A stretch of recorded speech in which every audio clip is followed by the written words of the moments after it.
بسم الله الرحمن الرحیم. پرون مونږه په یو ډېره مهمه او بنیادی او اساسي موضوع باندې خبرې کړې وې. هغه موضوع د څه شي وه؟ هغه د نیت وه. او د نیت باندې به انشاءالله نن بیا هم خبرې وکړو، اگر چې هغه حدیث مونږ ویلی وو، خو دا چې دا موضوع ډېره بنیادي او اساسي موضوع ده، نو د دې په خاطر باندې به انشاءالله په همدې موضوع باندې نن بیا هم بحث وکړو. نو تاسو پرونی درس کې څه زده کړل؟ که چېرته د یو انسان نیت صحیح وي نو څه فایده ترلاسه کوي؟ زما سوال دا ده، که یو انسان د مثلا نیت یې ښه ده که نه، په دفتر کې هم نیت ښه ده، په کور کې هم نیت ښه ده، چې ډوډۍ خوري هم نیت برابر ده، او چې ویده کېږي هم نیت برابر ده، نور څه تجارت کوي کاروبار کې نیت برابر، نو څه فایده به دی وکړي؟ که نیت برابر نه وي څه تاوان به وکړي؟ څوک ویلی شي؟ ماشاءالله ثواب به زیاتېږي. که د چا نیت برابر وي نو ثوابونه او اجرونه به څنګه کېږي؟ زیاتېږي او ډېرېږي. صحیح ده؟ موږ تاسو ډېر مثالونه ویلي، یو مثال څوک ورکولی شي چې فقط په نیت باندې د یو انسان ډېر عمل زیات شي؟ مهرباني.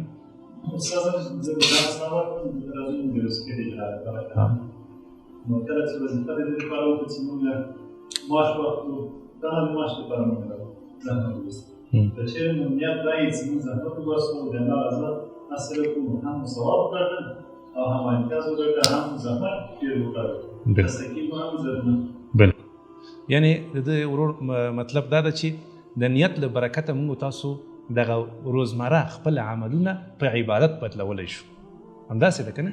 د دې خبرې په تایید باندې یو ځل یو نفر راغی، عمر رضی الله عنه ته ویلې، وایي چې زه خو تاسې وینم دومره ډېر عبادت نه کوئ که نه، لکه څنګه چې نور خلک ژوند کوي دا رقم تاسې هم خپل ژوند کوئ، یعنې خوراک کوئ، څښاک کوئ، خوب کوئ، نکاح کوئ که نه، کله جماعت کې، کله د جماعت نه بهر یې، کله په بازار کې، کله په یو ځای کې، کله حکومت ولي کوئ، اداره کوئ. نو زه خو تاسو نه وینم چې تاسو شپه ورځ په عبادت کې مصروفه یئ. هغو ته ډېر ناشنا جواب ورکړ، وایي زمونږ د ټول ژوند عبادت، زمونږ ټول ژوند څنګه ده؟ دا ټول ژوند زمونږ عبارت ده له عبادت نه دی الله. مونږ که په کور کې د الله عبادت کوو، که په جماعت کې د الله عبادت کوو، که په دفتر کې حکومت کوو هم د الله عبادت کوو، که په بازار کې تجارت کوو کاروبار کوو هم د الله عبادت کوو، که خوب کوو که خوراک کوو، یعنی زمونږ دا ژوند ټول عبادت. همداسې ده که نه؟ که ته ورځې یو نفر ته چې هغه محتاج وي، ته ورسره مرسته کوې، کومک یې کوې، یا ثبتوې هغه کوې، خو ته د الله عبادت کوې که همداسې ده که نه؟ که ته ورځې یو نفر ته مثلا پوښتنه یې کوې چې مریض ده، ته د الله عبادت کوې. صحیح شو که نه؟ خپلوانو کره ورځې، د خپلوانو کره مناسبت د څه لپاره ورځې؟ ځکه دا روابط او اړیکې دا یو اسلامي کار دی. ته په دې نیت باندې کوې، په دې نیت باندې نه کوې چې سبا ته که څه ضرورت پیدا شي ما تندی راشي، او دا د دې په خاطر چې بس یو رواج ده که نه، حاجیان را روان دي به زه مورمنډه که، دا یو رواج ده، بس سبا ته اسنی چې خفه شي څه به درته وایي چې ګوره زه له حج نه راغلم، تاسو ما یو رام نغلې مبارکي دې م رانه کړ. نو دا که نیت دې دا نو دې کې ثواب او اجر نشته. خو که ته د دې په خاطر ورغلی چې یاره دا سړی د ډېر مقدس ځای نه راغلی، نن سبا د حج موسم ده که نه، او اخرنی پرواز و الحمدلله چې نن وشو، ته د دې په خاطر ورشي چې دا یو ډېر مبارک ځای نه راغلی او ډېر یو لوی کار یې کړی ده، ورشم او دعا ورته وکړم، دی ما ته دعا وکړي، او په کعبه باندې د ده سترګې لګېدلې دي، او سبحان الله یو لویه فریضه د اسلام ادا کړې. نو د دې په خاطر باندې چې الله راضي شي ورشم پوښتنې ته، او دا اسلامي اړیکې زموږ د دوی ترمنځ برقراره پاتې، نو ته څه کوې؟ ته عبادت کوي د الله. نو دا ښه نیت فایده دا ده چې زمونږ ستاسو عملونه به دا په څه باندې بدلېږي؟ په عبادت باندې به بدلېږي. بله فایده یې څه شی ده؟ که چېرته زمونږ نیت برابر وي څه فایده ده؟ آفرین. زمونږ که چېرته نیت برابر وي زمونږ ستاسو په کارونو کې به اخلاص پیدا شي. یو نفر چې نیت برابر نه وي هغه یو کار سرسرکي کوي، همداسې ده که نه؟ زه بس ځان تیر کوه اوس څه کوي، هسې م پردی کار ده که نه، چې هر څه دې وکړو خو کړي به دي، بس یو څه کار وکړه، او که اخلاص پکې نیت برابر وي دی دا ووایي چې په دې کار ماته الله اجر راکړي، دا کوم کار چې زه کوم که ښه وکړم الله اجر راکړي، دا کوم کار چې زه کوم اسلام ماته دا ویلي چې په ښه توګه باندې وکړه نو ماته الله اجر راکړي. صحیح ده که نه؟ نو دې کې ګوره اخلاص پیدا شو. د څه له برکته اخلاص پیدا شو؟ د نیت له وجې. خو که نیت یې دا چې یاره بس رئیس نشته، نن مدیر نشته، که هر څه مې وکړه، که وخت مې ضایع کړه، که فیسبوک کې ته ناست وم او که یوټیوب ته ناست وم، که مې فلمونه وکتل، خو هسې مې راسره څوک نشته حساب، نیت یې خراب ده که نه؟ نو ګورې هلته کار هم څنګه شو؟ کمزوری شو. په کار باندې مستقیما تاثیر دی. که زمونږ ستاسو نیت دا وي چې دا کار زه د الله لپاره کوم، نو که په افغانستان کې او که په امریکا کې او بیا هغه کار په صحیح توګه باندې کوم. همداسې ده که نه؟ خو که د یو نفر نیت دی چې یاره دلته رواج ده چې خلک جومات ته ځي، راځه ته لمونځ وکړه، امریکا ته لاړې هلته رواج نشته، بس جمع ته مزه څه کوې، خو بس د خلکو لپاره دی کوه، نیت دې برابر نه، نیت دې صحیح نه. زه تاسو نه یو پوښتنه کوم، اساسي او مهمه پوښتنه ده، څرنګه پوه شو چې په مونږ کې اخلاص شته ده او که نشته؟ څنګه پوه شو؟ څنګه پوه شو چې زموږ نیت برابر ده او که برابر نه ده؟ آیا امکان لري یو کس کولی شي چې خپل ځان ټیسټ کړي چې آیا زما د اخلاص، زما د نیت برابر ده او که برابر نه ده؟ مثلا یو نفر ده سهار وخت راجګېږي مانځه ته، څنګه امکان لري چې دی ځان وتلي چې زه د الله لپاره راجګېږم، مونځ کوم او که نه د مور و پلار په خاطر یا د ملګرو په خاطر؟ استاذ اکثرا څوک چې نیت سره یو ښه کار کوي نو هغوی کې چې یو خوند وي، خاص خوند وي. جزاک که خلکو لپاره کې هغه هغه مجبوري نه کوي، په سستي سره. بالکل. که زما په نظر که هغوی خوند وي او عزت وي او خوند وي. بالکل. د دې ورور مطلب دا و چې ښه واضحه کړم، که چېرته یو کار تا د دائم لپاره کوو، په دې پوه شه چې تا کې اخلاص شته، خو که کله خلک وو او تا کوو او خلک نه وو بیا دې پرېښود، خیال دی ده که نه؟ نو بس ته پوه شه چې ستا په اخلاص کې څه مسله شته ده، په نیت کې دې مسله شته ده، مشکل شته ده. مثلا یو ځای کې وې ته هلته خلک تا سره وو، ملګري مونځ دې کوو، یو وخت داسې راغی چې یو ورځ هېڅ ستا ملګري نشته، خو ته بیا هم ودرېدې او مونځ دې وکړه. دا په دې دلیل ده چې تا کې اخلاص ته ده او نیت دې برابر ده او دا مونځ دې د الله لپاره. خو که تا ویل چې زه وروسته بس نه پاتې شو، ویده شوې، سهار مونځ ته نور وخت راجګېدې او نن اصلا راجګ نه شوې، دا په دې معنا ده چې تا کې اخلاص نشته. صحیح ده که پوه شوې انشاءالله؟ بله نښه دا ده چې یو کار مثلا ته مونځ کوې ولاړې په ښه توګه باندې، تا خلک ویني په جومات کې، مردم تو را میبینه در مسجد به شکل خوب نماز میخوانی، ولیکن وقتی که تنها میشی، صحیح شد، نماز میگی که ما را مردم نمیخوانه، زود زود خود خلاص کنی. این به این معنی است که در اخلاصت و در نیتت مشکل است. صحیح شد؟ اگر پیش روی مردم کارا را خوب انجام میدادی و در به شکل انفرادی کارت خراب میشد یا او را اعلام میدادی یا به شکل سرسرگی او را انجام میدادی، به این معنی است که اخلاص نداری. تاسو پوه شوئ ان شاء الله. اخلاص خپل ځان هر څوک باید وتلي چې په ما کې اخلاص شته او که نشته. زه مونځ د چا لپاره کوم، صدقه د چا لپاره ورکوم، کار د چا لپاره کوم، کاروبار د چا لپاره کوم، کور کې چې ښه کوم د چا لپاره کوم، آیا په ما کې اخلاص شته او که نشته؟ هر انسان د خپل ځان وتلي. ډېره مهمه ده که نه؟ ګورئ زموږ ستاسو په دین کې که تاسو چېرته وګورئ تر ټولو مهمترینه مسئله که تاسو نه څوک پوښتنه وکړي چې کومه ده، چې قرآن شریف کې ورته بې حده ډېر زیاته اشاره شوې، په هر ځای کې سورتونه راواخلئ اول او آخر یې وګورئ، قرآن شریف کلاس کې دا ټولې سپارې وګورئ چې کومه موضوع زښته زیاته تکرار شوې ده.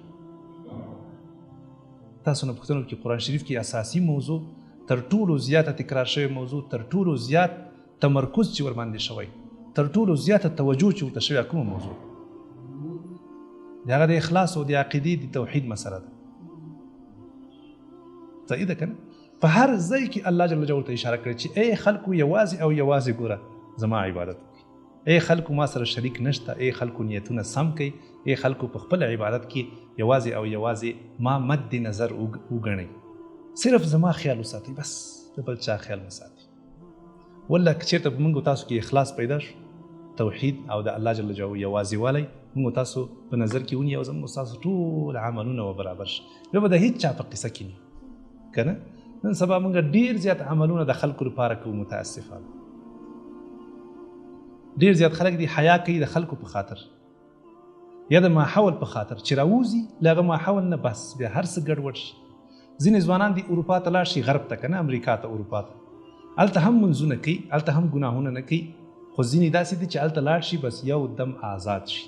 دا ولې؟ د دې په خاطر باندې چې اخلاص خبره ده.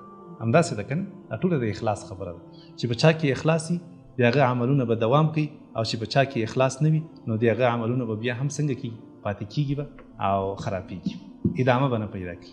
نو زما ټولو ورونو ته دا هیله ده، دا خواهش ده چې انشاءالله په ځان کې اخلاص پیدا کړي. سمه ده انشاءالله. مونځ وي وړوکی نه عبادت. السلام علیکم ورحمت الله. په یو ورور باندې څه چې سلام اچي د دې په خاطر ما چې دا درته وایي ته ښه سړی نه بس د الله د رضا لپاره سلام ور باندې واچو پرېږده الله به تا ته په دنیا کې او په آخرت کې اجرونه درکړي. په قصه کې مو اوسېږه که نه یو چا سره ښه کوئ یو چا سره راشه درشه کوئ یو چا سره ملګرتیا کوئ د الله د رضا په خاطر یې وکړئ. مینه او محبت د الله د رضا په خاطر وکړئ. که مور پلار سره یې که خپلو ماشومانو سره یې که خپلې ښځې سره یې صحیح ده که خپلو خپلوانو سره یې مینه او محبت د چا په خاطر وکړئ د الله لپاره وکړئ. صحیح شو که نه دا هر څه باید د الله لپاره وي نو په دې کې بیا انشاءالله انسان په هیڅ وخت کې هم نه خرابېږي. زموږ ستاسو شخصیت دا په دې نیت باندې جوړېږي. په شخصیت په څه جوړېږي؟ په نیت باندې جوړېږي. صحیح ده که نه یو ځوان چې نیت یې دا وي چې زه ګناهونه نه کوم د دې په خاطر چې ما الله ویني بس هغه به ګناه وکړي وبې کړي ګناه. خو که په دې په خاطر باندې ګناه نه کوي چې یاره ما خلک ویني یا مثلا پلانکی به وویني یا خبر شي یا به زه خراب شم یا به زه وشرمېږم دې کې ثواب او اجر نشته. ګناهونه د الله د رضا په خاطر پرېږدي. که موږ تاسو ګناهونه د خلکو په خاطر پرېږدو کله چې خلک نه وي بیا به ګناهونه کوو. همداسې ده که نه کله چې خلک نه وي تنها یو په کوټه کې نو بیا به ګناهونه کوو که نه. ولې به ګناهونه کوو؟ ځکه موږ الله لپاره ګناهونه نه دي پرېښي. نو راځئ ځوانانو چې د الله لپاره ګناهونه پرېږدو. نبی علیه الصلاة والسلام په یو حدیث کې فرمایي من عمل عملا اشرک فیه معي غیري ترکته والشرک. وایي الله جل جلاله فرمایي چا چې عمل وکړ او په دې عمل کې نور هم خلک په نظر کې ونیول بس الله فرمایي چې زه هغه انسان بیا پرېږدم دی هم پرېږدم او هغه عمل هم پرېږدم.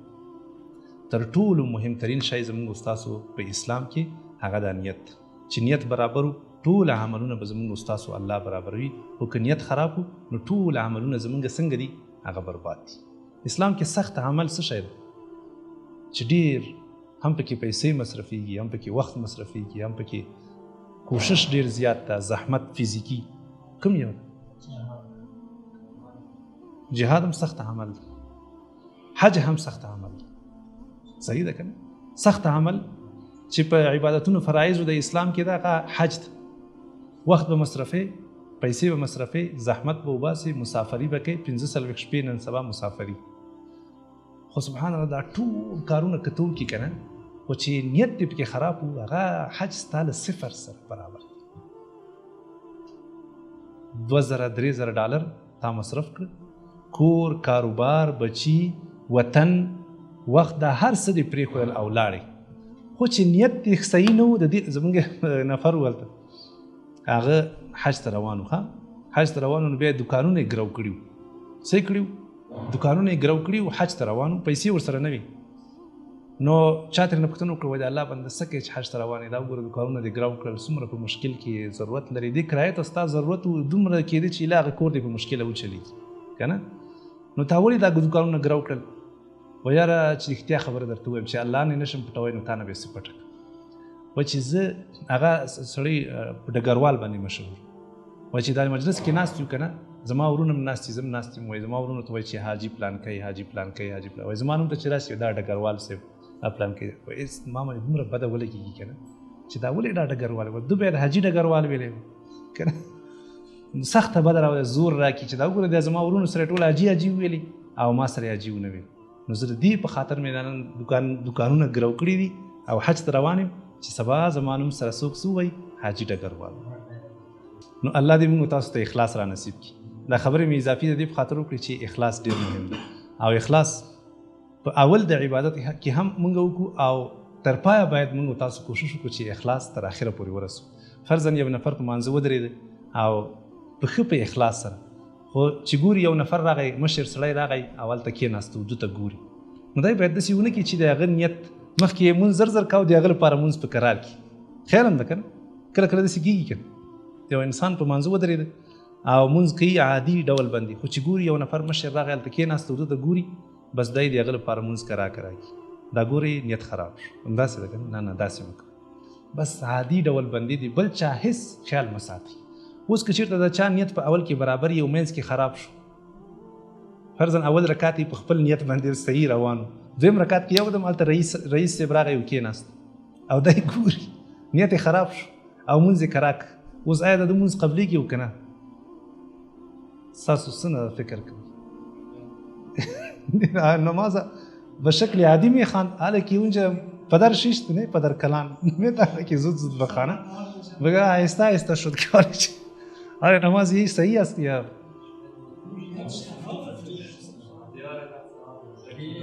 ماشاءالله یو رکعت ثواب الله ورته ورکړي یو رکعت کې چې نیت خراب شو دیغه ثواب نشته صحیح ده نو دا ډیر مهم او خطرناک خبره باور وکړئ په الله باندې یک نفر بود روزه می گرفت ایره خوبان که مردم در قریه بفهمه که این روزه میگیره برای زیاد روزه میگیره حتی زنش هم خانمش هم نمیفهمید که این روزه میگیره وقتی که چاشت میشد این خانمش برش نان می آورد این زود کدامی نان میگرفت و بیرون میرفت زنش برش میگفت که کجا میری این برش میگفت که امی نان ما میبرم در مسجد غریباش تا همراه اونا یک جای نان میخورم زنش نمیفهمید که این روزه است به امی اندازه مردم سابق اخلاص داشتن ما شما خو فقط که کسی پرسان کنه که نان میخوری نه ما روزه گرفت زود کدامی ورخطا استیم که باید بفهمه که ما روزه دار هستم این صحیح نیست صحیح است ما شما باید عجله نکنیم قسمی که ما شما گناه را به شکل خفیانه و پت میکنیم باید